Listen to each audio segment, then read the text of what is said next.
The following story is from a collection called Tales from the Old V-Dub.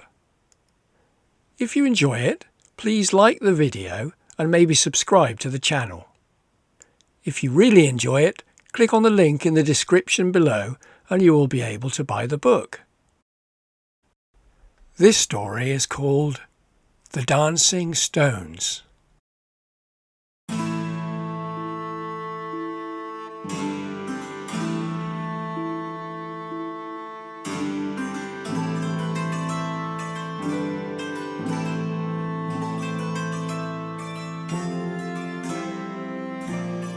Far away and long ago, up on the rugged highlands of a land that would one day be called Wales, the great mountains and the endless sky above were watching another day come to a close.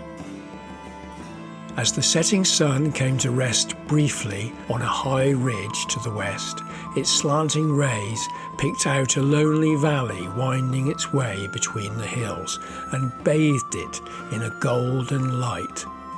Something that only happened at this highest point of the weak northern summer. The tussocks of grass on the valley slopes swayed in a light breeze, and the only sound to be heard was the rushing and burbling of a lively stream that tumbled off the peaks above and spilled in an endless waterfall over some mossy boulders worn smooth by centuries of falling water. Into this valley suddenly appeared a ramshackle group of people, picking their way over the rough ground towards the stream. They might have been a family, or perhaps relatives at least. They were all weighed down by various loads and looked weary from a long day's travelling. One man, the tallest, a heavy bundle over each shoulder, strode down and stopped at the water's edge, where he gratefully eased his load down onto the flat rock there. After looking carefully at the rushing waters for a moment, he turned round to the others and held out his hand. "Here!" he called. "There are stepping stones on the edge of the waterfall." The others edged their way down the grassy slope towards him and eyed the crossing doubtfully. First came a young woman who seemed to be cradling something tightly beneath her shawl. Then a boy with red hair, leaning awkwardly on a stick as he walked. Behind them was a slightly older woman with the first flecks of grey streaking her tied-back hair, and leaning heavily on her free arm, feeling his way with groping toes on the rough slope, an ancient old man, his white hair and beard catching the breeze like spun candy floss. A little way further back was another younger man with eyes as black as his hair and carrying what looks like a large drum. As the 6 travellers gathered at the edge of the stream, their strange clothes mingled together. Newly washed colours of orange and pink, blue and red, even a black velvet cloak on the greying woman, made for the strangest contrast with the sombre hills all around. In their best clothes, they looked like a lost circus troupe as they hesitated there, a little knot of humanity lost in this great landscape. Beyond the stream, the ground rose again onto a high grassy mound, which was itself towered over on 3 sides by majestic mountains, their tops glowing orange from the last rays of the sun. The tall man took charge, and after watching the rushing waters for a moment, made a sudden leap onto a large rock midway across the waterfall. Then, turning carefully and spreading his feet wide for balance, he stretched his hand out, first towards the young girl. "Come on, Freya," he said with a cheeky smile. "I'll make sure you don't fall in." She rearranged the bundle under her shawl, and then she leaned out and, grabbing the man's hand, she pulled herself swiftly across to join him. For a moment they teetered together on the rock like 2 people dancing close, and suddenly both burst out into giggles before, just as swiftly, The girl looped under his arm and skipped onto the next rock before jumping with a final bound onto the pillowy grass of the far shore. The others took heart from her dry crossing, so next Kel, the red-haired boy, took up position. He looked doubtfully at his crutch before hurling it with a yelp of laughter over the man's head to land softly in the grass on the far side. Wobbling now for a moment, the boy suddenly made a lunge, calling out, "Ivor, catch me!" He did catch him, tightly round both wrists, but then, instead of gathering him in, Ivor swung Kel high out over the waterfall, his skinny legs wheeling in panic. Then, as Ivor bent his strong body lower, the boy's legs made a huge splash in the foamy waters below the falls. The happy shrieks echoed around the surrounding hills until Kel lay at last alongside his older sister, his skinny body gasping for air and jiggling with laughter. The old man, having watched patiently with a satisfied smile, surrendered to the arms of his eldest daughter. At that moment, though, Ethan, the black-haired man, came forward and touched her on the shoulder. "Please let me do this for the elder," he said. "It would honour me." And with that, he gently crouched down in front of the bent form of the elder, and Vida guided the old man's frail arms over Ethan's shoulders. With no more burden than if he were wearing a thick cloak, Ethan raised himself and the old man up before stepping slowly into the freezing waters of the stream. First Vida and then Ivor took Ethan's hand to steady him as he groped for a footing amongst the slippery pebbles. The old man's eyes watered, from pain or emotion he was not sure which. As the elder's long cloak hung down over the odd pair, he seemed to appear again for a moment as the great chief he had once been, 6 feet tall and fording the stream on muscular legs. Only his white hair and tired looks gave away the secret of his great age. Once they were all across, the little group rested for a few seconds on the far bank before setting off again up the final grassy slope towards the top of the high mound, which was just out of sight above. Vida called out to them as she stayed behind to fill their water skins with the beautiful fresh water. "Could someone lend a hand?" she called. "We can't drink just mead." Freya slipped back down the slope towards her older sister, but as she stooped down to help, there was a sudden wriggling and the precious bundle she had been carrying dropped from beneath her shawl in a great flurry of squawks and feathers. A chicken. The 2 women pounced this way and that, but the chicken, in its panic to be free, was quicker and was soon scurrying along the bank away from them. The others had stopped above to watch the fun, except for Ethan, who suddenly appeared, panting at the water's edge below, and cut off the chicken's escape. "Aye!" he cried, as he soon held the flapping fugitive aloft and was joined by the laughing women. Ivor waited patiently for them to recompose themselves and fall into line behind him. They looked at each other excitedly.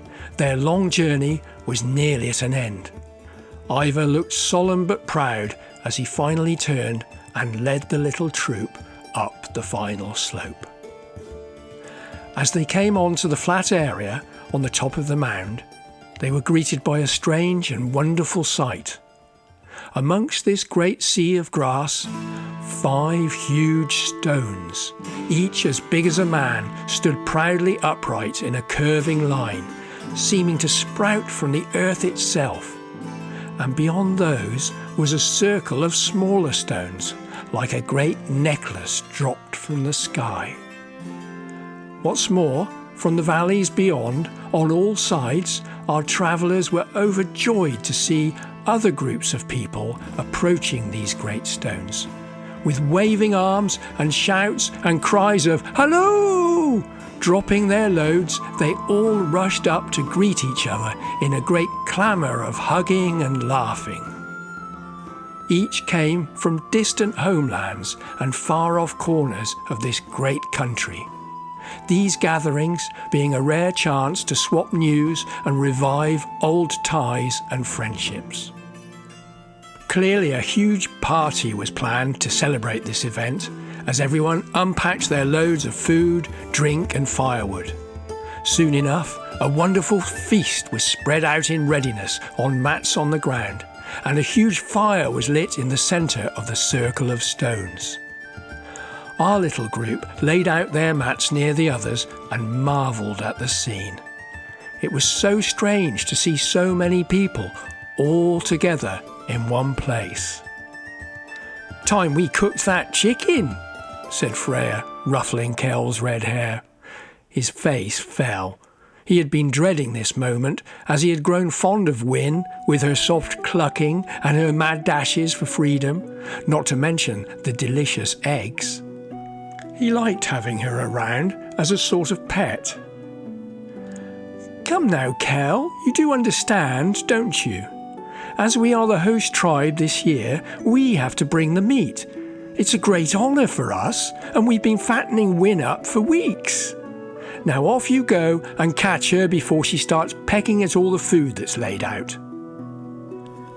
Meanwhile, Ivor was helping the elder into his fine fur jacket as the evening chill was setting in away from the fire.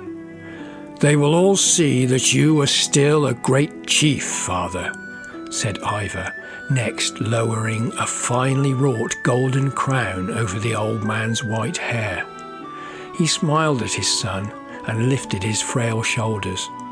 "I'm just one man," said the elder, "in a long line of great men. And you too will take your place in that line." And as he said this, he looked deep into his son's eyes. Now that they were ready, Ivor discreetly offered his strong arm to his father, and together they walked proudly towards the large group of expectant people gathered round the fire. Our elder, it seemed, was the guest of honour, and as well as enjoying a rare party, all these people had come from far and wide to see the famous chief. A little way off from the fire there was a large flat stone amidst the grass, like an altar or low table, and here the elder sat alone, the flickering flames reflecting in the fine metal of his crown, while everyone queued up in turn to kneel before him. To each person, the old man placed his frail hand on the back of their bowed heads and, leaning down towards them, said a few words of welcome. Everyone was smiling, but some seemed to look sad at the same time. Once everybody had paid their respects, they all fell silent again and took their place in a large seated circle on the ground around him. Vida then approached the elder, holding out a little jewelled pot full of blue powder. She dipped her fingers inside, and the people watched, hushed, as she drew them across the elder's forehead, leaving 3 heavy blue lines there, the sign of the chief. "Now let's eat!" shouted Vida, and immediately a roar of approval went up from the whole throng of people. Kell knew that this was the cue for his part in the ceremony, and as Freya gave him a gentle push from behind, he began to walk hesitantly towards Vida. Cradling Wyn the chicken, who was cooing gently in his arms and seemed on the point of going to sleep. A murmur of appreciation began to pass through the excited onlookers as Kell trod carefully forwards with the plump-looking chicken. The elder looked on seriously as Vida then drew out a short curved knife that glinted in the firelight as she placed it next to the little jewelled pot on the flat stone beside him. Kell's job was to hold Wyn steady on that stone while Vida made the sacrifice. Sad though he was to lose his pet, Kel wanted to prove that he wasn't just a weak child. Soon he would be a man, and he would show them that he could play his part in the rituals, that he could even walk without his stick if need be. But as he took the final faltering steps, holding Win out before him, right at the last, he stumbled somehow and fell forwards, losing his grip. Whether it was due to being nervous or his weak leg, we'll never know.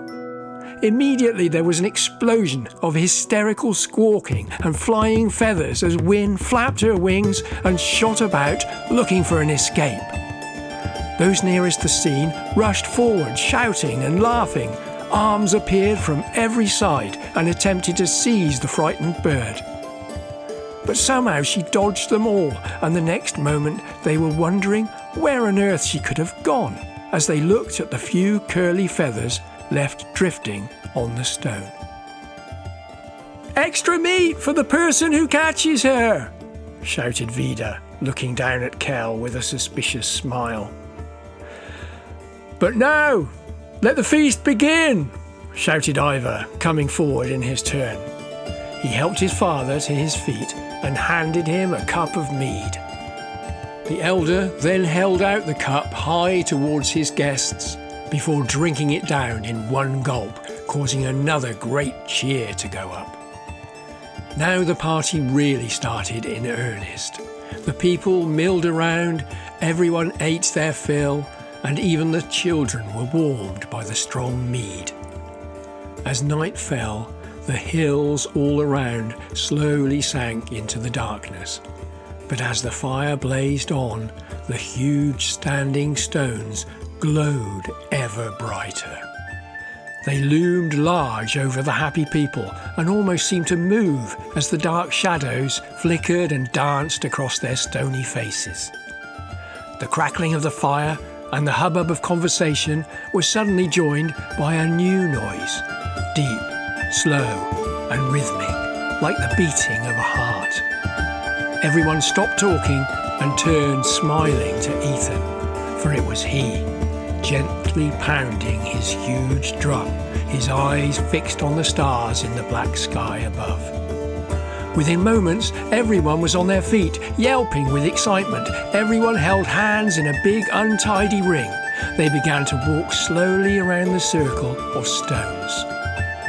As Ethan beat his drum louder and faster, so the people in the circle began to run and jump and dance. Faster and faster they went, the firelight making their eyes gleam and their teeth shine white. It was at this moment that an extraordinary thing happened.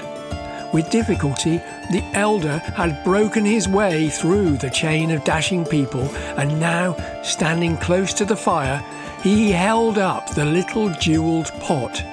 It seemed he was speaking, but the drumming carried off his words. He reached his hand into the pot and threw a handful of the blue powder into the flames, which straight away caused a huge spray of purple and green sparks to shoot straight up into the chilly night sky. The ring of people danced on around the stones, their faces lit up by this strange coloured light. Then, as his mouth continued to form the sacred words, the elder threw a second handful of powder into the roaring flames.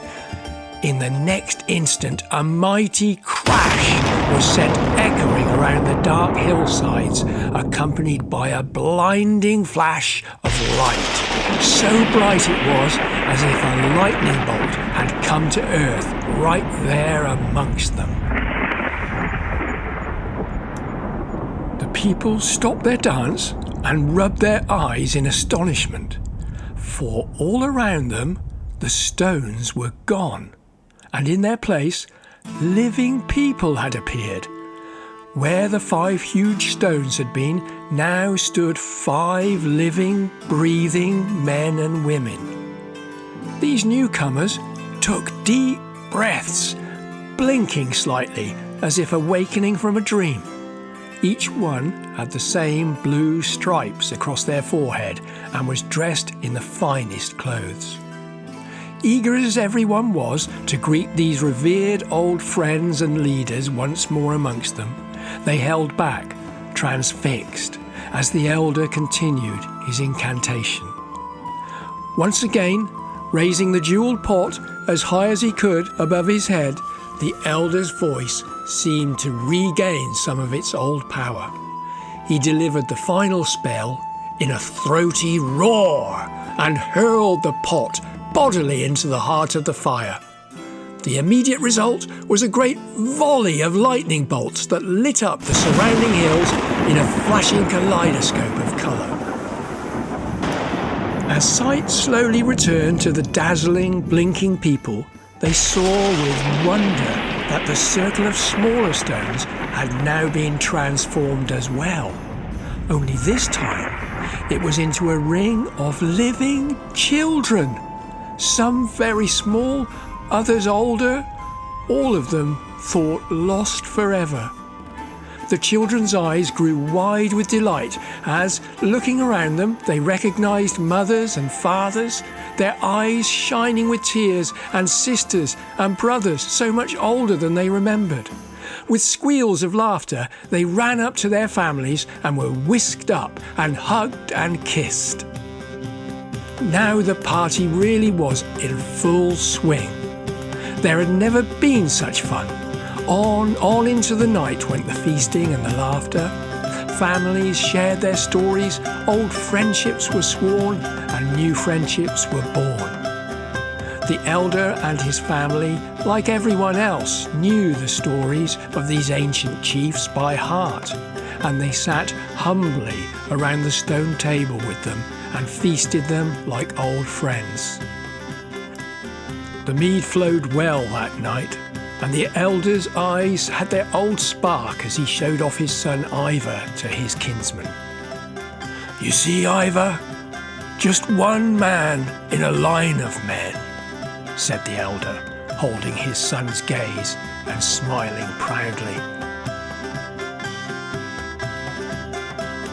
But as the talking and partying went on, the hour grew very late, and finally tiredness took over. One by one, they all lay down on the soft grass, and the last warmth of the dying fire lulled them off to sleep. The stars shone down from the cold black sky, and all was quiet except for the gentle sound of the rushing water in the stream below the mound. When the new dawn finally began to glimmer on the horizon far beyond the lower valley, there was only one sign of movement on the high mound. Picking her way in and out of the sleeping bodies, rummaging amongst the tousled blankets and empty cups looking for any uneaten food, was Win the chicken. Somehow, in all the excitement and feasting, she had cleverly escaped being eaten herself. Thinking she had spotted a juicy-looking morsel, she strutted nimbly over and pecked noisily right near Ivor's ear. He woke up with a start. "Oh, my head hurts," was his first thought. He raised himself up and shooed Win away grumpily. "That mead was strong," he groaned, and looked around feebly, yawning all the while. The startling scenes from last night's party started flooding back into his mind, and, stumbling to his feet, he started to peer one by one at his sleeping companions.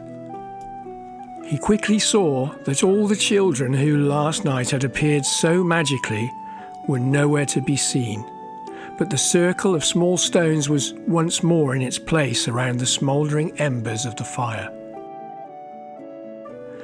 This made sense to Ivor, as everyone had realised in their own way that the risen ones had joined them again just for one enchanted night.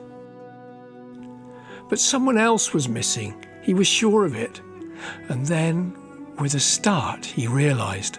"Where is the elder?" he cried, and began to crisscross the whole mound in a panic, looking at every sleeping person, searching for his father's white hair and casting about at a loss, until suddenly he stopped rigid in front of the line of huge standing stones that once more stood like sentinels brooding over the mist-filled valleys below. He stared transfixed, and slowly his mouth dropped open as he counted the 6 large standing stones before him. Ivor sank slowly to his knees before the new 6th stone, fighting back his sudden tears. He placed his hand against the stone, cold now in the chill of dawn. One man in a long line. As it should be, he whispered. Ivor stood then for a long time, looking all around and taking in the vast beauty of this empty land. Finally, he turned once more to his father's stone. "Until next time, old friend," he said, and he turned to wake the others.